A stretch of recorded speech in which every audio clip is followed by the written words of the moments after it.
بسم اللہ الرحمن الرحیم۔ السلام علیکم ڈیئر اسٹوڈنٹس، کیسے ہیں آپ؟ اگر آپ لوگوں کو یاد ہو تو ہم نے ایک سیریز شروع کی تھی کہ جس میں ہم نے ایک سلسلہ بنایا تھا کہ جو قرآن پاک ہے اس کو ہم لوگ اس کا جو ترجمہ ہے، پورے قرآن پاک کا ترجمہ بھی جس حالات سے آج کل ہم لوگ گزر رہے ہیں تو شاید ہم لوگوں کے لیے پاسبل نہیں ہو، لیکن ہم نے ایک کہا تھا کہ ہم ایک اس طرح کی ترتیب بنائیں گے کہ جس میں کم از کم ہم لوگ اس قابل ہو جائیں کہ اگر ہمارے سامنے قرآن پاک پڑھا جائے یا اگر ہم خود قرآن پاک پڑھتے ہیں تو صرف اس قابل ہو جائیں کہ ہم اس کا مفہوم سمجھ سکیں۔ اور پھر اس مفہوم کے ساتھ یہ تھا کہ اگر کبھی ہم نے زندگی میں قرآن پاک کا ترجمہ پڑھا ہے تو قرآن پاک کا وہ ترجمہ جو ہماری جو ذہنوں کے اندر محفوظ ہوگا تو وہ کچھ کی ورڈز ہمیں اس تک پہنچانے میں مدد کریں گے۔ اور اس کے پیچھے ریزن ہم نے کیا رکھا تھا، کیونکہ آپ صلی اللہ علیہ وآلہ وسلم کا حدیث مبارک ہے کہ جس کا مفہوم ہے کہ تم میں سے بہتر وہ ہے جو قرآن سیکھے اور سکھائے۔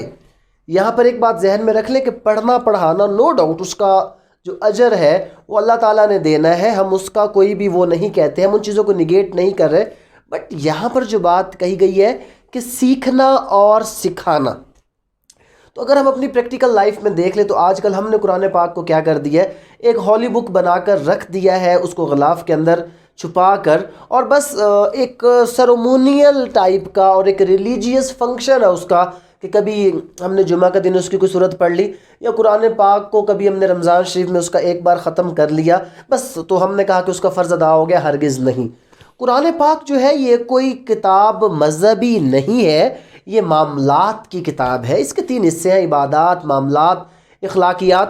تو یہ قرآن پاک ہمیں کیا کرتا ہے؟ قرآن پاک ہمیں مختلف حصوں سے ہمیں ہماری زندگی گزارنے کا جو ہے وہ طریقہ سکھاتا ہے، اور وہ طریقہ ہمیں کب آئے گا؟ صرف اس صورت میں آئے گا جب ہم اس کو خود سمجھیں گے اور پھر لوگوں کو سمجھائیں گے۔ ہاں، اللہ تعالیٰ اس قرآن پاک میں خود فرماتا ہے کہ اگر آپ کسی معاملے میں پھنس جائے تو اہل علم کے پاس چلے جائیں، تو اس کا ہرگز یہ مطلب نہیں ہے کہ پورا قرآن جو ہے وہ بس اہل علم۔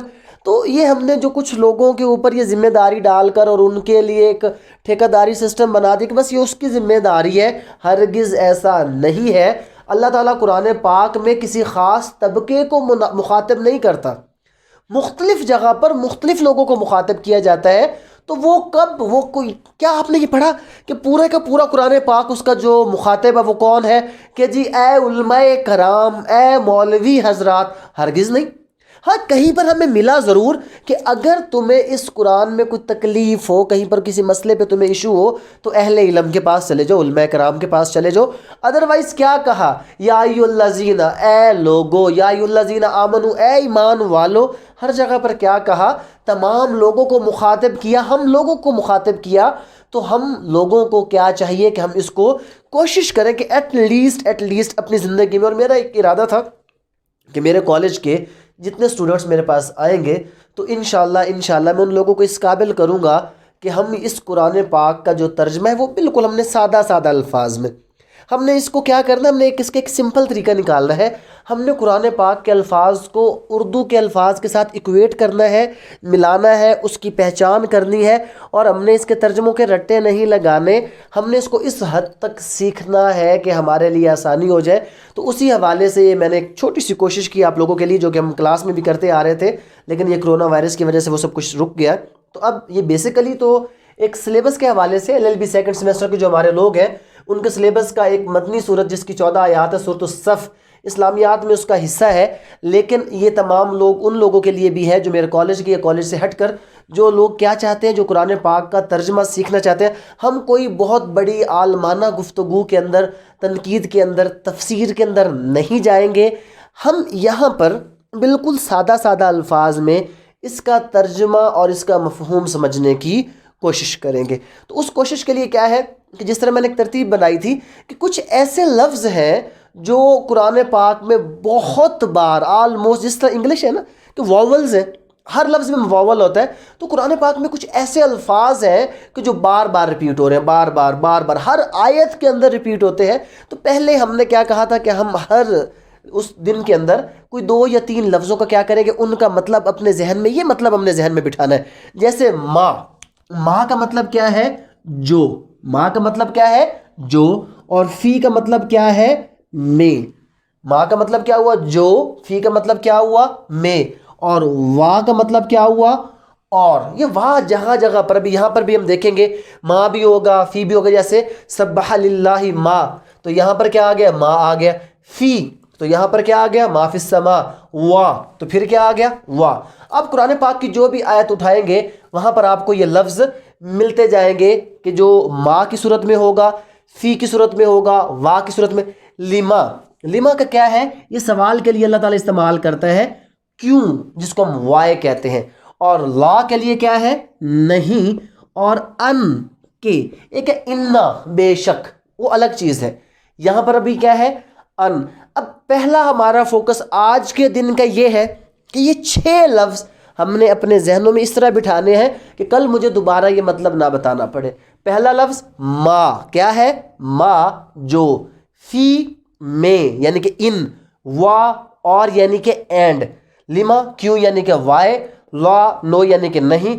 ان کے. اب ہم اس کا ترجمہ دیکھتے ہیں. اللہ تعالیٰ قرآن پاک میں کیا فرماتا ہے؟ سبحہ. سبحہ اب اردو کے ساتھ ملاؤ، ملانا ہے ہم نے اردو کے ساتھ. کس کے؟ اردو کے ساتھ. سبحہ کس کے ساتھ ملتا ہے؟ تسبیح کے ساتھ. کس کے ساتھ؟ تسبیح. اور تسبیح کا مطلب کیا ہوتا ہے؟ تعریف کرنا، پاکیزگی بیان کرنا. تو سبحہ کیا ہے؟ تعریف کرتا ہے. تعریف کرتا ہے یا تعریف کرتی ہے؟ کون؟ للہ. کس کی؟ اللہ کی. للہ، اللہ کی. ٹھیک ہو گیا جی. تعریف کرتا ہے کس کی؟ اللہ کی. کون؟ ما. ما کیا ہو گیا؟ جو. کیا؟ فی السماوات، کدھر ہے؟ جو آسمان. سماوات یہ تو ایک عام لفظ ہے نا، آسمان کے لیے ہم یوز کرتے ہیں، آسمانوں کے لیے سماوات. ما فی السماوات، جو آسمانوں. وا، اور کدھر ہے؟ ما فی الارض، اور کہاں پر ہے؟ اور جو. وا کا اور، ما کا، جو. فی الارض کدھر ہے؟ زمینوں میں یا زمین میں.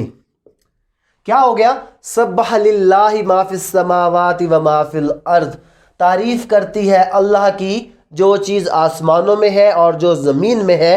وَهُوَ الْعَزِيزُ الْحَكِيمُ. کیا مطلب ہوا؟ وہاں کا مطلب پھر کیا ہو گیا؟ اور ہو گیا. وَهُوَ، اور وہ کیا ہے؟ عزیز ہے، اور کیا ہے؟ غالب، حکمت والا.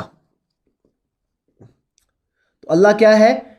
اور وہ عزیز ہے اور حکمت والا ہے. وہ غالب، حکمت والا. عزیز کے لیے ہم کیا لفظ یوز کرتے ہیں؟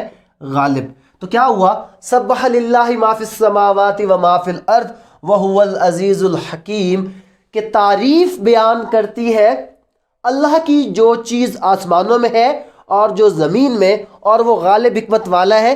یہاں پر ایک چیز میں آپ کو بتا دوں کہ اگر کبھی میں نماز سے رہ جاؤں اور میں یہ کہوں کہ جناب مجھے تو نماز کا وقت نہیں ملا، میرے تو کپڑے خراب تھے، میرے ساتھ تو یہ مسئلہ تھا، او اللہ کے بندو، اللہ تعالیٰ کو میری نماز کی، میری عبادت کی ضرورت نہیں ہے.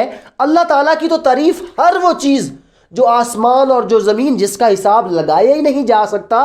اللہ کے ابھی یہ جو ہوا نا کرونا وائرس، تو جناب کیا ہوا؟ ہم نے دیکھا کہ خانہ کعبہ سے جو ہے وہ طواف کا ایک معاملہ ختم کر دیا گیا. تو طواف تو چلتا رہا، اللہ کی تعریف تو ہوتی رہی، اور وہ تعریف ہر اس چیز نے کی جو آسمان میں تھی اور جو زمین میں تھی. وہ نہیں رکی. رکا تو کیا، انسان کو روک دیا گیا، مجھے روک دیا گیا. میرے گناہوں کی وجہ سے مجھے اللہ نے اپنے اس در پر حاضری سے روک دیا. اور یہ اللہ کا کیا ہے کہ اللہ کی تعریف تو پھر بھی چلتی رہی. اور وہ تعریف کس نے کی؟ ہر اس چیز نے کی جو آسمانوں میں تھی اور جو زمینوں میں تھی، کیونکہ وہ غالب، حکمت والا ہے. ہم اس کی حکمت تک نہیں پہنچ سکتے. یا ایھا الذین، اور پھر کیا ہے؟ اے لوگو. یا ایھا الذین، اے لوگو. کیا کرنا ہے اے لوگوں نے؟ یا ایھا الذین، اے لوگو، آمنو، جو ایمان لائے ہو. کن کو ذکر کیا جا رہا ہے؟ جو ایمان لائے. مطلب یہاں پر یہ جنرل پبلک کو نہیں کہا جا رہا. یا ایھا الذین آمنو، اے ایمان والو. تو جب اللہ تعالیٰ ایمان والوں کو منتخب کر رہا ہے، مخاطب کر رہا ہے، تو باقی کو چھوڑ دو. اب پرٹیکولر یہ کس سے اللہ تعالیٰ مخاطب ہے؟ ایمان والوں سے. یا ایھا الذین آمنو، لما، کیوں؟ کیا ہے کیوں؟ تقولون. اب اس کو پھر ملاؤ. یہ تقولون، قول. قول کا مطلب کیا ہوتا ہے؟ کہنا.